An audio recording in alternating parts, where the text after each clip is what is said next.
Hello everyone, I am your Hindi teacher and today we will start one new chapter which is of class 10th and the book name is Sparsh Bhag 2 and the chapter name is अब कहाँ दूसरों के दुख से दुखी होने वाले। First of all we will read that लेखक परिचय। 2 अक्टूबर 1938 को दिल्ली में जन्मे निदा फाजली का बचपन ग्वालियर में बीता। निदा फाजली उर्दू की 68वीं पीढ़ी के महत्वपूर्ण कवि माने जाते हैं। आम बोलचाल की भाषा में सरलता से किसी के भी दिलो दिमाग में घर कर सके ऐसी कविता करने में इन्हें महारत हासिल है। वही निदा फाजली अपनी गद्य रचनाओं में शेरो शायरी पिरोकर बहुत कुछ को थोड़े में कह देने के मामले में अपने किस्म के अकेले ही गद्यकार हैं। निदा फाजली हैं, इन्होंने कई रचनाएं लिखी हैं जिनमें कहानियां हैं, गद्य है, पद्य रचनाएं हैं। निदा फाजली की लफ्ज़ों का पुल नामक कविता की पहली पुस्तक आई।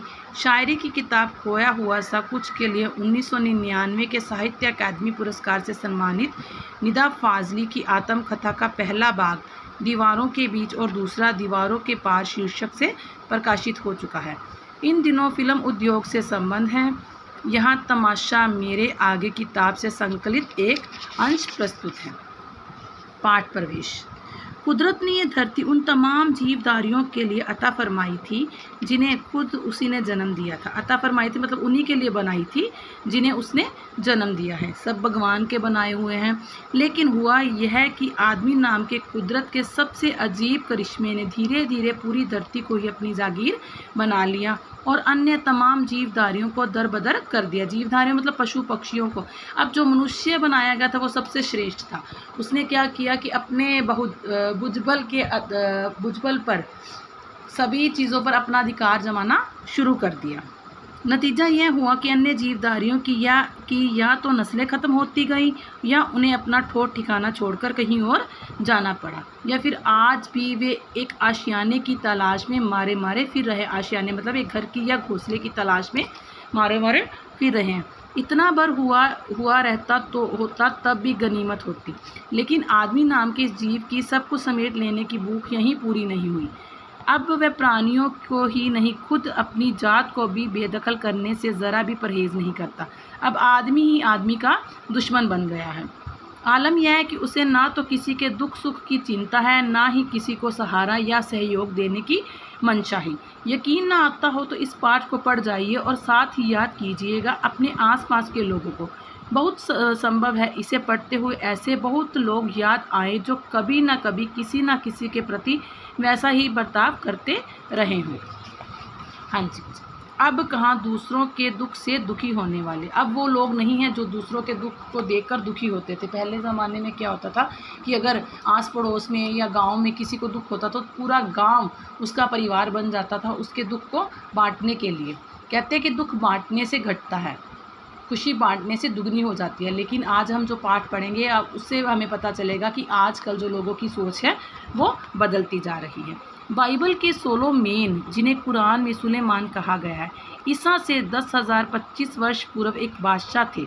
कहा गया है वह अकेले मानव जाति के राजा नहीं थे, वह सारे छोटे बड़े पशु पक्षी के भी हाकिम थे। हाकिम मतलब भगवान, उनकी रक्षा करने वाले।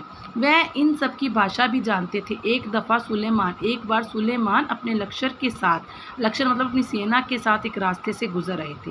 रास्ते में कुछ चींटियों ने घोड़ों की टापों की आवाज़ सुनी तो डर कर एक दूसरे से कहा,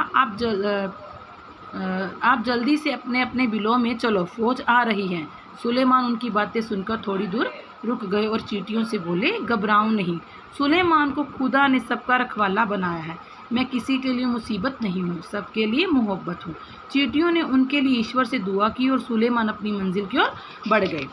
ये कहानी है कि सुलेमान जो राजा था वो चींटियों की ज़ुबान मतलब पशु पक्षियों की ज़ुबान में भी समझता था। ऐसी एक घटना का जिक्र सिंधी भाषा के महाकवि शेख अयाज ने अपनी आत्मकथा में किया। उन्होंने लिखा कि एक दिन उनके पिता, अब शेख अयाज जो उर्दू के कवि थे, ठीक है, उर्दू भाषा में उन्होंने कई रचनाएं की। उनकी जो आत्मकथा थी उसमें उन्होंने लिखा कि एक दिन उनके पिता कुएं से नहाकर लौटे। माँ ने भोजन परोसा। उन्होंने जैसे ही रोटी का कोर तोड़ा मतलब टुकड़ा तोड़ा, उनकी नज़र अपनी बाजू पर पड़ी। वहाँ एक काला च्योंटा रेंग रहा था। च्योंटा मतलब काला कीड़ा। वह भोजन छोड़कर उठ खड़े हुए। माँ ने पूछा, क्या बात है, भोजन अच्छा नहीं लगा? शेख अयाज के पिता बोले, नहीं, यह बात नहीं है।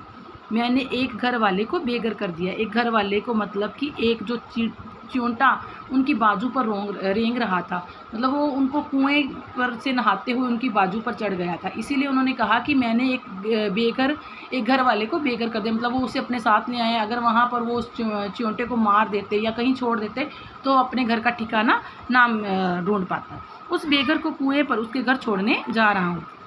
बाइबल और दूसरे पावन ग्रंथों में नून नाम के एक पैगंबर का जिक्र मिलता है। उनका असली नाम लश्कर था, लेकिन अरब ने उनको नूह के लक़ब से याद किया है, मतलब नूह के नाम से याद किया है। लक़ब होते नाम, याद करना नाम से। वह इसीलिए कि आप सारी उम्र रोते रहे। अब नूह सारी उम्र क्यों रोते रहे? इसका कारण एक ज़ख्मी कुत्ता था। नूह के सामने एक बार एक घायल कुत्ता गुजरा। नूह ने उसे दुत्कारते हुए कहा, दुत्कारते मतलब उसे डांटते हुए कहा, दूर हो जा गंदे कुत्ते। इस्लाम में कुत्तों को गंदा समझाता था। इस्लाम धर्म मुसलमान लोग जो कुत्तों को गंदा समझते हैं। कुत्ते ने उनकी दुत्कार सुनकर जवाब दिया, ना मैं अपनी मर्जी से कुत्ता हूँ, ना तुम अपनी पसंद से इंसान हो। बनाने वाला सबका तो वही एक है। मिट्टी से मिट्टी मिले, खोके सभी निशान, किसमें कितना कौन है, कैसे हो पहचान। कि सब लोग मिट्टी से ही मिले हैं और आखिर में जब उनकी मृत्यु होगी तो मिट्टी में ही मिल जाएगा।